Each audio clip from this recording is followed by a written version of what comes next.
Dear sir, okay, now you can see this gray color building. This construction is used for you use the chemical liquid to wash the raw materials of wire rod, like the extra materials that stick to the surface of the wire rod. All wire rod and all material when delivered to our factory will first be to deliver to this construction to do chemical wash to remove the extra material.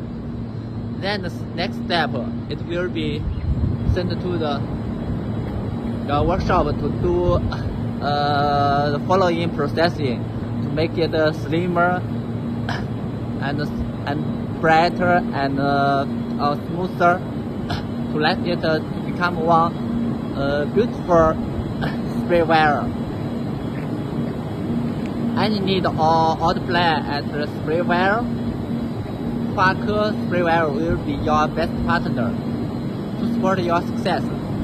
Thank you.